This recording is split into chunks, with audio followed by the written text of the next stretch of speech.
Good evening. It's good to be with you this evening. I know some of you here, but maybe some of you don't know me very well. So my name is Sheldon Kilmer. I'm a pastor at Living Water in Reinholds, and my wife and 4 daughters are not with me this evening. They go to Lichty's usually for their winter Bible school, which is about 5 minutes from our house. So that's what usually keeps them busy on Wednesday evening. So it's good to be here this evening, and I think I would like to commend the Winter Bible School Committee for this title. I think it's a title that kind of grabs your attention, has kind of a double meaning, as it says, humility in a selfie world. And there's different things we could look at. Of course, we all know about a selfie and what that is, but the thing of humility is something that is very much missing and in lack in our world today. And just to start out, I'd like to read 2 Timothy 3 and 3 verses 1 to 5. It says, it's talking about the last days here. It says, "This know also that in the last days perilous times shall come. For men shall be lovers of their own selves, covetous, boasters, proud, blasphemers, disobedient to parents, unthankful, unholy, without natural affection, truce breakers, false accusers, incontinent, fierce, despisers of those that are good, traitors, heady, high-minded, lovers of pleasure more than lovers of God, having a form of godliness but denying the power thereof. From such turn away."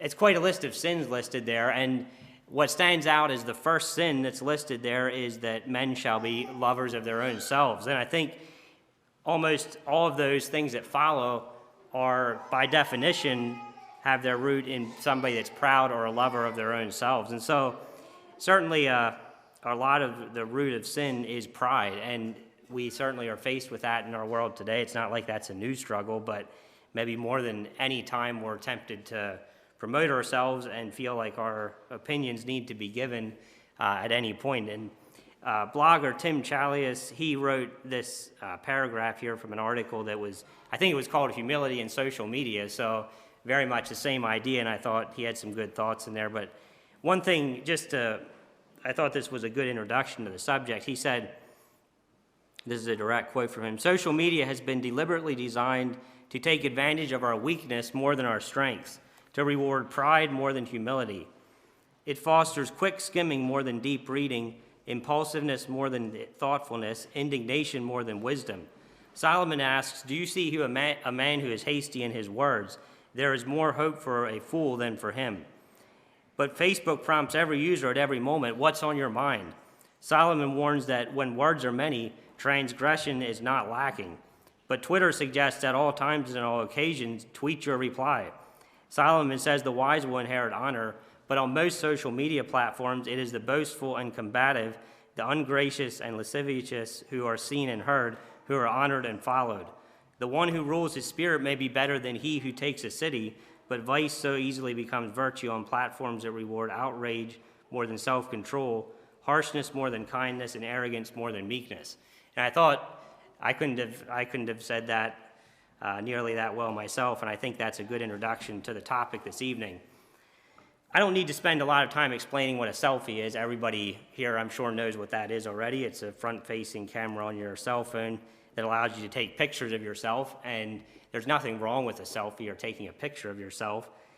It is a modern invention. I don't think 25 years ago we used the word selfie in any way, but it's become very common to use that and to see people taking pictures of themselves, especially in tourist attractions or in places where they want to be seen, or concerts or things like that. It can be lots of different ways that's used. But the idea that as we're looking at it tonight is thinking more of the challenge of facing self instead of humility for the Christian. And so we know that the selfie world began a long time before the selfie was invented. Back when man first sinned in the garden is when this whole struggle between self and humility started. And a person who is self-absorbed is a person that we call a narcissist, and that's kind of the opposite of a person who's humble is a person who's a narcissist. That word comes from Greek mythology, and it comes from the Greek myth about a man named Narcissus who was a hunter, and he was known for being very handsome. And and also being very impressed with his own handsomeness, I guess you could say. It says that he rejected all romantic advances because he was so in love with himself. And so finally another one of the gods, God with a small g, cursed him by making him look into a pool of water, and when he saw his own reflection in the water, he was so amazed by how good looking he was that he just kept staring into the water for eternity, I think is how the story goes. And so that's the root word of narcissist. And the symptoms of a narcissist are a person that's very boastful, pretends to be superior to other people, lacks empathy for others, looks down on others as inferior, monopolizes conversations, is impatient, angry, unhappy, and depressed, or has mood swings when criticized, and has a very fragile self-esteem. And I don't know if you know people like that. I'm sure all of us have some of those tendencies in our lives that we all battle with in trying to be people of humility. Those things are kind of the opposite of that. But a person that's a narcissist is not a person that most of us like to be around. They like to be around themselves pretty well, but it's often people that are around them, it's not really a two-way street. And the book of Proverbs is kind of what I would like to base most of our scripture from this evening as we look at this. There's plenty of teaching on this subject in the Bible, but Proverbs talks about a lot of the aspects that we're going to be talking about this evening throughout the book. But let's start in the beginning of Proverbs, Proverbs 1, and just read the first 7 verses there as an introduction to the subject. So if you want to turn to your Bibles, if you have them, to Proverbs 1, read verses 1 through 7.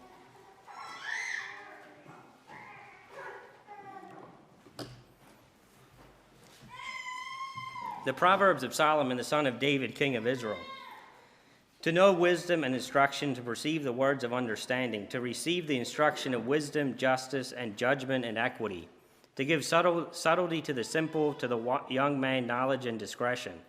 A wise man will hear and will increase learning, and a man of understanding shall attain unto wise counsels. To understand the proverb and the interpretation, the words of the wise, and their dark sayings. The fear of the Lord is the beginning of knowledge, but fools despise wisdom and instruction. And in these verses here, you can see, I think, 4 points that come out as you look at these verses, and that they're kind of a definition of what humility is. And number 1, I would say honesty or authenticity is a definition of humility. Number 2, it's wisdom to perceive understanding, which is discernment. Number 3, it's a teachable spirit, which is somebody that's willing to receive instruction. And number 4, it's listening. A wise man will hear and will listen. And mostly what we'll be talking about this evening is humility in relation to our speech and our conduct in that way, to our communication. Humility can come out in lots of different ways, but that's mostly what we'll be focusing on this evening, is in our talk and our speech. And in our conduct on social media, but also outside of social media. Probably a lot of you are not heavily into social media. I think when I talk to most Mennonite churches, I imagine most of the people in the audience are probably not people that are always posting on Facebook and Instagram. But even if you're not, all these things relate to you just as much, whether you're on social media or whether you're not. They're about how we conduct our lives, whether we're on the internet or whether we're in real life. It doesn't really matter. They're something that affects us all. So I don't want you to zone out if you're not on social media. This whole subject applies equally whether you're on social media or whether you're not. And we all know that there's not a separate set of rules on how we live online and how we live our real lives. So if we want to be people of humility and not people that are narcissists, we need to make sure that our whole life is filled with a spirit of humility. And we can't say that humility is a virtue in real life and then go online and act differently, or say that, profess that, and talk to people in ways that are arrogant or proud.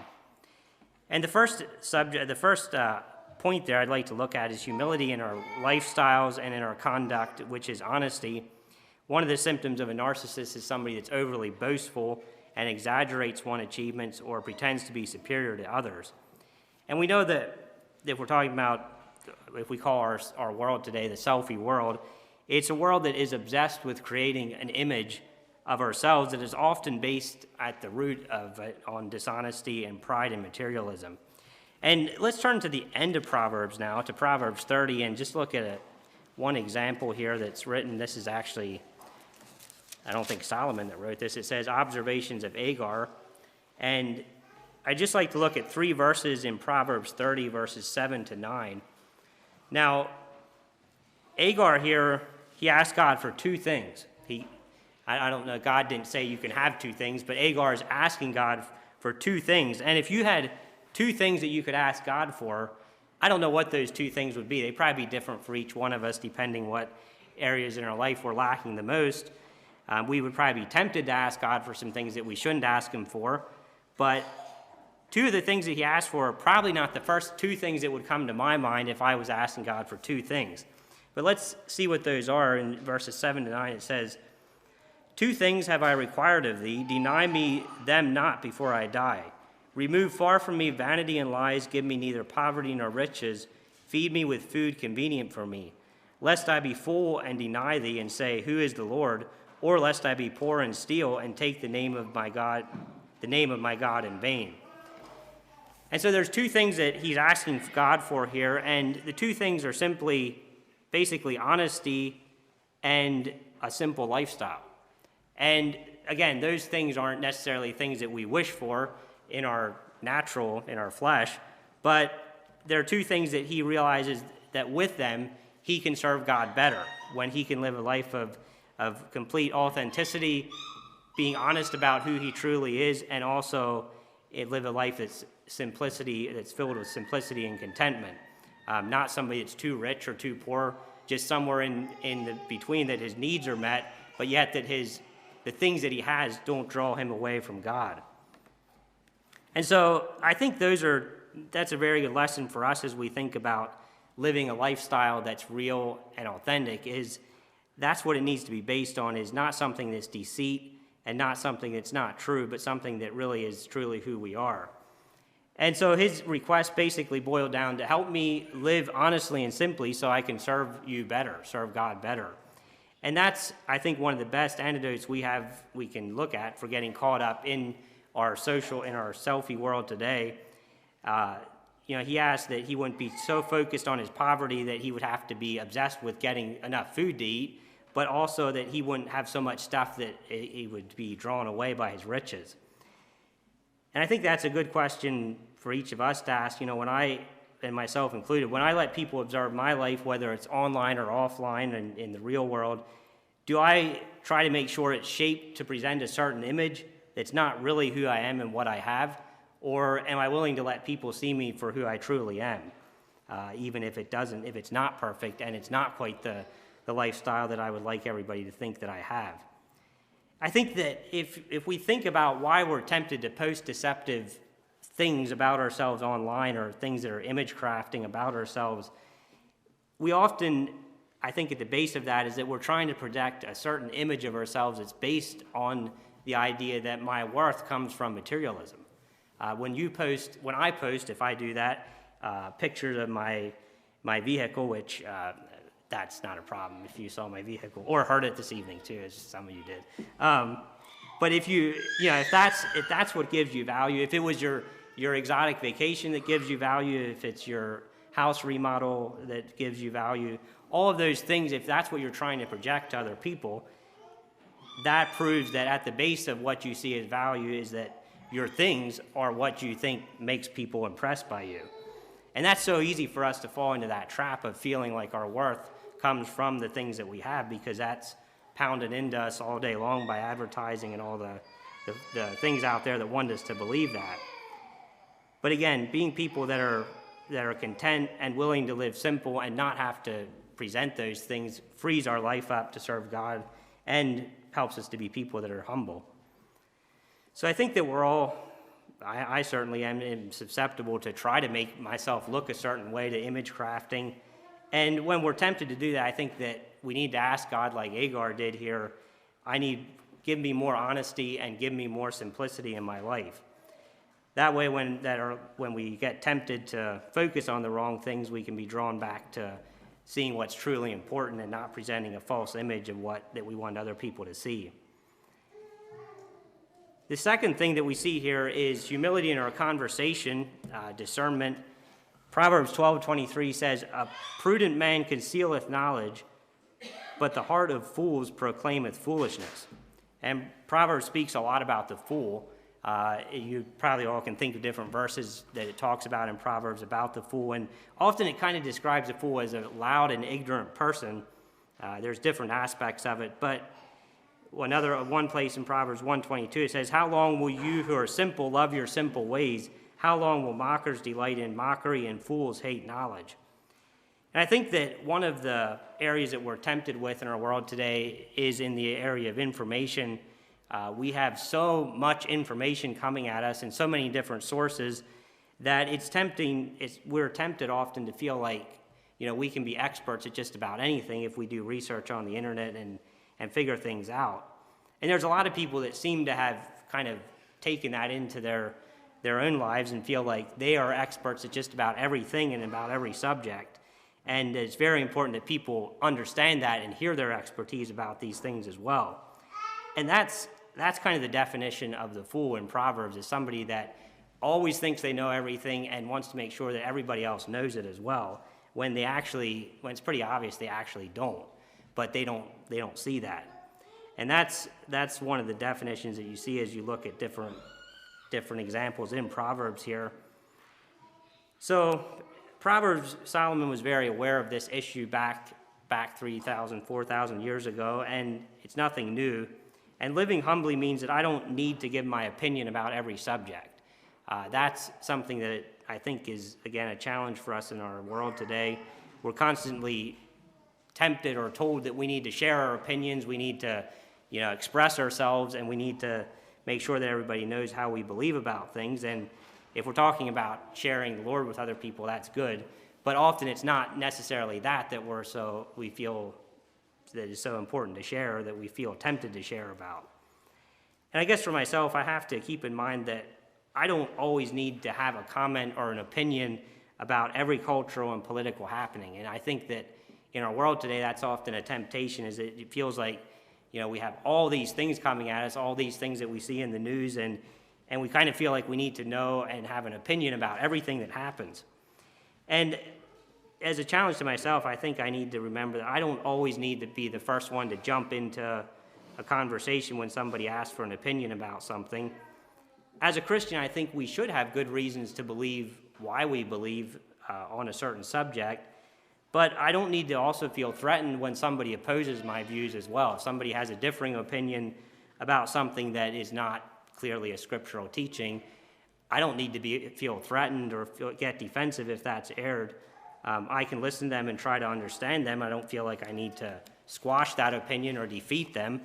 But that's a little bit of a subject we'll look at in the third point there too.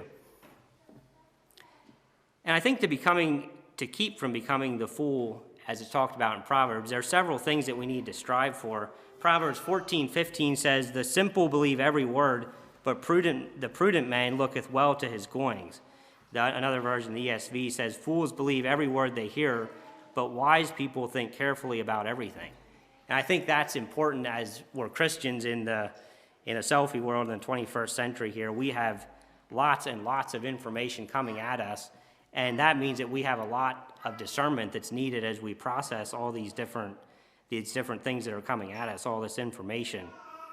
And it seems like there's more and more an increasing rise in misinformation and conspiracy theories and people believing that, and Christians actively promoting it. And I think that's alarming, because it's showing that truth is being eroded. People, I think, tend to believe conspiracy theories when they don't know what to believe.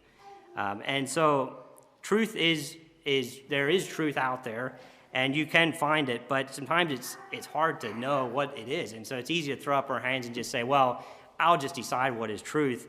And often what gets decided is things like conspiracy theories and things that are not based on truth.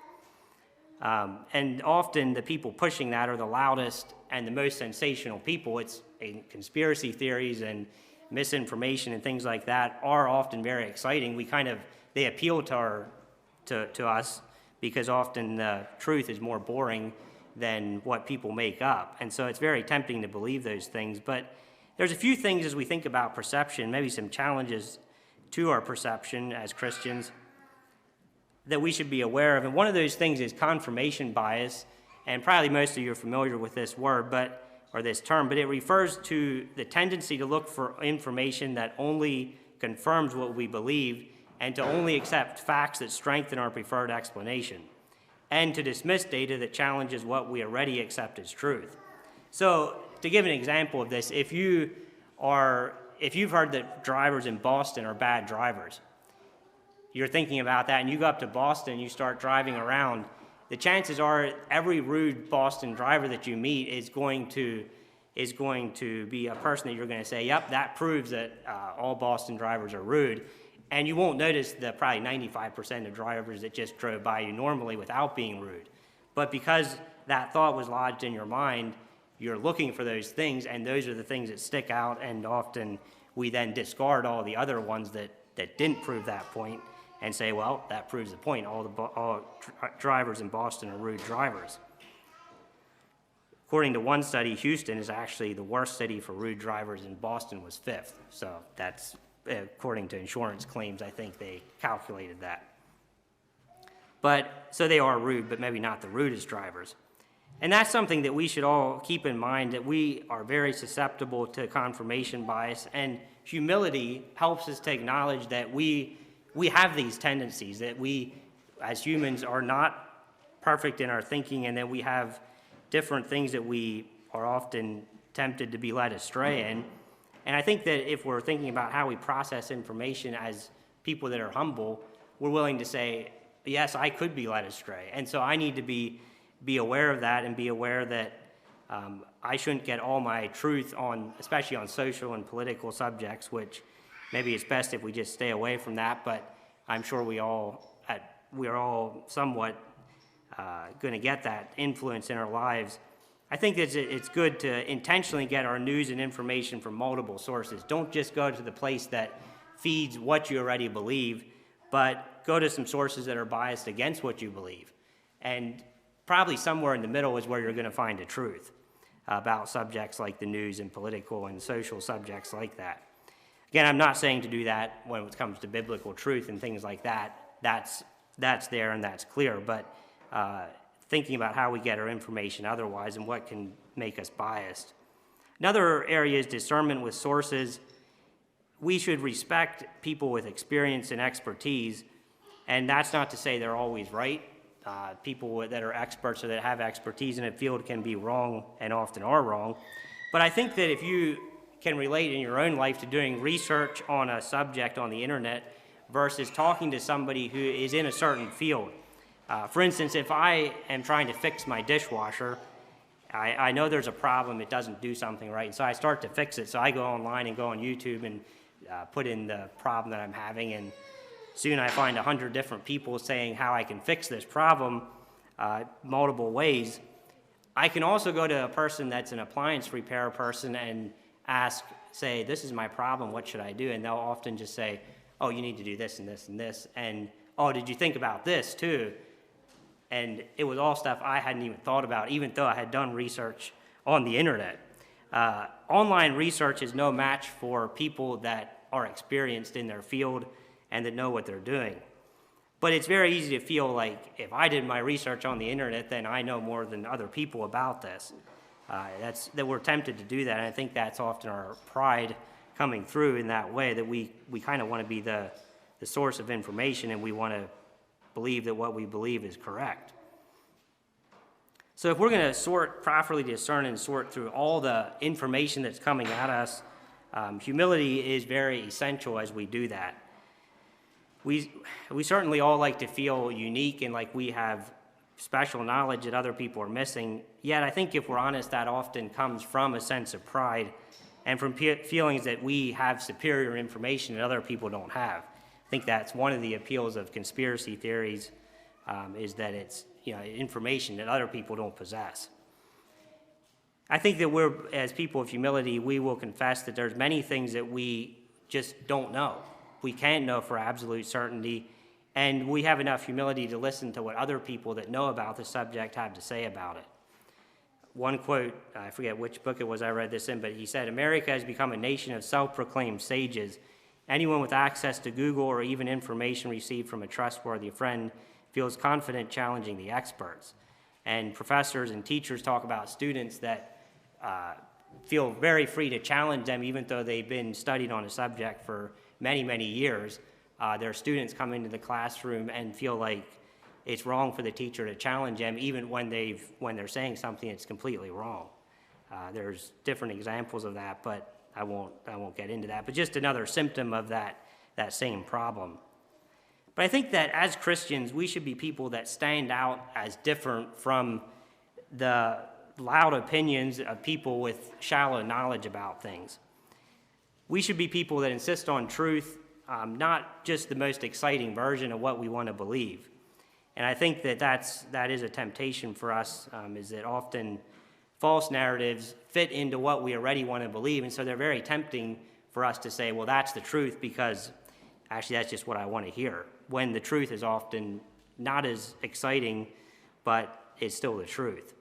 Charles Spurgeon said, "Discernment is not knowing the difference between right and wrong, it is knowing the difference between right and almost right." And I think that's a good quote, that things that are black and white are black and white.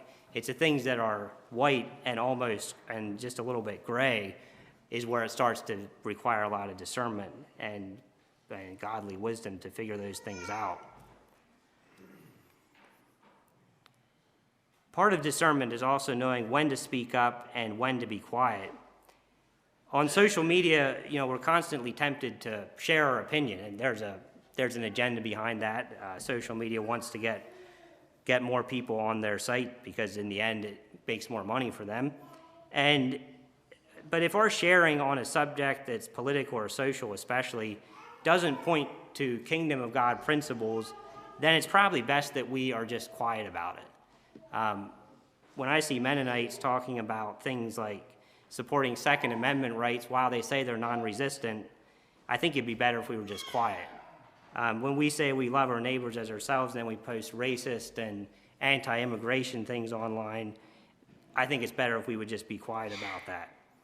What we post on social media should not point out how good our own opinion on something is, but it should point people to the source of true wisdom, and that's found right here in the Bible.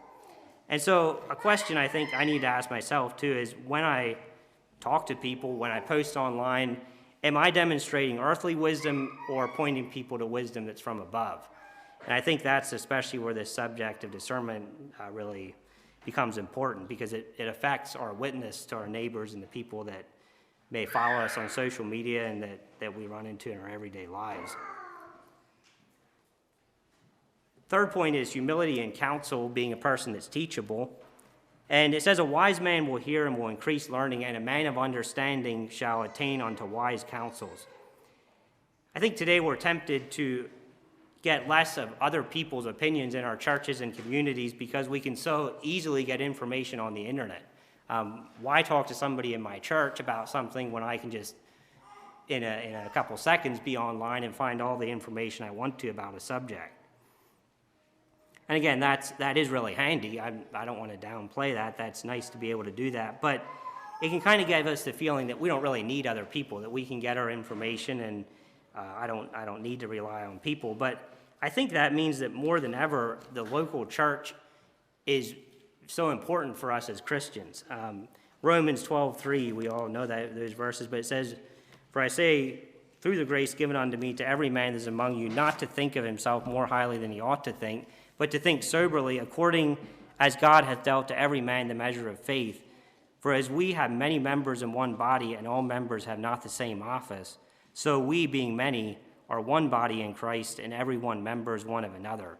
I think those verses so clearly point to the importance of believers working together to sort out truth, that as we come together and we discuss things and we sharpen each other, we become much more discerning, and we become, if we're willing to be somebody that's teachable, we're willing to hear those other opinions, and it gives us a much more rounded viewpoint on things and points us to truth in a much better way than if we just are finding information and doing things on our own. One other aspect of that is that we might not think about is just the fact of sitting in church and listening to a sermon is something that most people in our society today don't hardly ever do, where you just sit quietly for a period of time and listen to one person talk without giving any discussion and without having to give your personal input on it. Now, I don't want to downplay personal input. Discussion is important, but just the discipline of sitting together in quietness and listening to one person is good for us, I think, in our selfie world today. That it makes us it's a good discipline for us as we think about how we process information, especially when we think about all the confusing sources coming at us. Just being able to sit together and listen is something that's important in the church service. There's more that could be said about that, but my time's moving on here. Another point, the fourth point, is humility and listening. It says in verse 6 or 7 there, a wise man will hear and will increase in learning.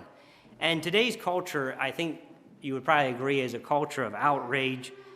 You see so many people that are angry, and on social media you see people constantly promoting things that are designed to stir up outrage in other people in different subjects, whichever side of politics you're on. And you see headlines that are constantly using terms like somebody slams or rips or shreds or blows up somebody else. And often the most popular people are the people that are the best at doing that. They're the ones that seem to get the most listens and the most clicks. And it's very easy. They're kind of rated by how good they can destroy other people, other opponents, political opponents, or whatever. And I think that's one of the primary symptoms we looked at earlier about the symptoms of a narcissist, is somebody that thinks that if somebody challenges them, they need to be defeated. That's one of the symptoms of a narcissist. And I think that's one of the most dangerous aspects of political talk radio, too. Even more detrimental maybe than the political influences that we're being taught when we listen to talk radio, political talk radio, is just the general attitude of arrogance that often goes with that. That anybody that disagrees with me is just basically a complete idiot. I have all the wisdom, and if you don't see things as I see them because of whether I'm left or right, the other side is just completely, without a clue, and I'm completely right. And that attitude is just promoted. And I think that if that's what we listen to day in and day out, there's no way that's not going to affect our attitude towards people that we don't agree with. If that's what I'm constantly listening to and being fed, that this group of people is just completely, basically brain dead and idiotic, after a while it's going to be hard for me not to sort of believe that that's true, and think that, well, maybe these people, they're pretty much the enemy. And I think that humility is just the very opposite of that. Somebody that's humble is somebody that's willing to practice forbearance, which is the biblical word that I think is maybe best describes this whole term of listening. It's not a word that we use a lot anymore, but it has the idea of enduring with other people, or bearing their weight out as our own out of love is another term for that. There's a lot of verses that talk about that, but Paul in Romans 15 says we have an obligation to bear with the failings of the weak. That, again, is the idea of forbearance. In 2 Samuel 16, 9-13, we have the story of how David, there was a man that was walking alongside the road as his troops were walking along the road, and he was throwing stones at him and cursing David. And finally one of the soldiers basically said, David, let me go up and cut his head off, and so that he'll be quiet, and which would have effectively silenced him, I guess. But David said, no, don't do that. He said, what if that criticism is coming from God? Let him say what he has to say, even though it says that he was walking in the text here. I think it says that he walked along and was cursing and throwing stones and dust at him. And so, again, I don't know how you would feel about that if you had a person that was walking on a hill on top beside you, throwing dirt and stones down at you and cursing you. It would be pretty hard not to just let that go and say, well, maybe what he's saying is something I should be learning from. But David did that, and I think that was certainly an example of humility in David's life. David wasn't perfect, but in a lot of ways, he was a man after God's own heart, and I think that was one of the ways that he was like that. There's certainly more that could be said about this subject as well, but I think I'll just move along here. And there was one example that I thought about sharing here, but the example of Dan Cathy, maybe I'll just quickly summarize that. In one of the books I read, he was talking about how Dan Cathy is the CEO of Chick-fil-A, and there was a gay group that was really protesting against Chick-fil-A because Dan Cathy believes in a man and woman marriage, one man and one woman, and so they were insisting that he was anti-gay and having protests and things against Chick-fil-A. And finally he said, well, he wasn't sure what to do, and so finally he said what he's going to do is he's going to call this guy up and ask if they can meet and talk, rather than maybe just throw his own counter protest or something. And they did that, and they had a couple hour long conversation, and both said their viewpoints, and neither of them changed their mind, but they met a couple more times, talked about their differences, and eventually the protest group dropped their activism against them, and they were able to actually, I think, if am I reading right here, it says he eventually invited Windemeyer, which was the gay person on the campus, Pride was the group. He invited him to be his personal guest at the Chick-fil-A Bowl on New Year's Eve 2012. And so they sat together at that, and both of them received criticism for that from both their sides. But it was a good example of people that were willing to listen to each other. Neither of them changed their mind necessarily, but they both came to a much better conclusion by just stopping and listening to each other and being willing to do that. And that took some humility for Dan Cathy as the CEO to reach out first. And I think that's an example too for us as Christians, is we should be the ones that reach out first in those situations where there's people that disagree with us. And that's not easy to do. Again, humility is key in those times. Some things that can hinder us when disagreeing, and I got these from a Viewpoints article that just came out from a group that has been publishing some pretty good articles, and I think they're mostly geared towards pastors, but they're certainly available for anybody to read. It's a group of Mennonite men that have wrote that, but they came out with one recently, maybe some of you read it, about talking with each other, how we talk to each other as Christians when we disagree. And they mentioned some things that hinder us when disagreeing. One of the first things they mentioned is sarcasm, which is something that is basically a type of scorn or a type of contempt. The root of sarcasm is scorn and contentment, and the root of scorn and contentment is pride, is the feeling like we know better than the other side, and so we often use sarcasm to downplay or ridicule the other side in a subject. And that's one of the things that really can hinder us when we're trying to appeal to people that may have differing opinions than us. Also, attacking other people's characters is another thing that is very easy to do, and is something that certainly is not helpful when they use the example that, you say something, somebody disagrees with you, and then the other side jumps to, well, you must not believe the Bible then. And that's an attack, and it's not going to help people to get along with each other. There's certainly other aspects of that too, but just to move along here, some questions to ask when talking about differences is, have I clearly understood what the other person is saying? In other words, have I actually listened to what they're saying, or am I always thinking one step ahead so that I can defeat their argument? That's very easy to do, and not to truly listen to what they're actually saying. Another question we can ask is, are we both right?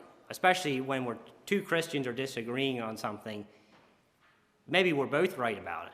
Maybe there's two sides to this truth, and we don't both have to be, there doesn't have to be one side that's right and one side that's wrong. Now, the culture of outrage hates that idea because they always like to act like there's one side that's right and one side that's wrong, and that's often how they get people fired up about stuff. But as Christians, we can realize that sometimes there's different angles to look at them, and both of them can be right. They don't have to always be one or the other. Another thing is, does it even matter? When we're disagreeing about something, is it worth losing a relationship or a friend over, or is it something that as a person of humility I can just say, you know what, I'm willing to just lose this argument and step back and keep somebody as a friend or win them for Christ versus winning the argument. And again, that takes humility, but often it's much better for us in the end. In the end, it's really about how can I best glorify Jesus. And as followers of God, as followers of Jesus, we certainly want to care about the positions that we believe in. We want to have roots and a foundation for what we believe. But the question is not so much who is right, but what does Jesus want us to do? And I think that's the choice for us that's important as we think about this. It's not about winning the argument. That's what we're tempted to do from our pride. But what's really important is that we draw people to Christ and point them to what he looks like instead. In summary, there's a lot of Christians who model this humility in their life offline and online, and I'm sure that when you think about humility, you probably picture a certain person or you think of a certain individual, but you probably have kind of an idea in your mind of what humility looks like as it's lived out. And there's lots of people that write online, blog writers, different things. There are a lot of people online that do show this. So I don't want to just be negative and say this is all bad. We can see a lot of good examples of that. And one quote that I thought was really good, it said, first of all, talking about don't excuse yourself if you don't use social media, but the quote was, if we want to be humble through social media, we need to be humble before social media. And that's the idea of, if we're Christians that live a life of humility in our everyday lives, that will come through in every aspect of our lives, including social media. So the questions in closing here: am I a person who exhibits the characteristics of humility in a selfie world? Am I living honesty out in both my life offline and online? Am I authentic, and am I a person that lives simply? Am I practicing wisdom and discernment in the way that I process information? Am I a person that's teachable, that can hear other opinions and learn from them rather than needing to voice my own opinion? And am I ready to listen rather than to be the first one to speak? And I think if we can answer those affirmatively, we will certainly stand out as powerful witnesses in our selfie world. So this time I'll close, and why don't we just bow our heads for a word of prayer here. Dear God, we come before you this evening, and we are thankful for your many blessings to us. We just pray that you would be with us as we think about the challenges of humility in a world that is filled with self and pride, and we just ask that you would help us to live out people that are humble and that follow you and that point other people to you in the way that we live. We ask that your Spirit would be with us and that you would guide us as we live this out in our lives. We ask these things in Jesus' name, amen.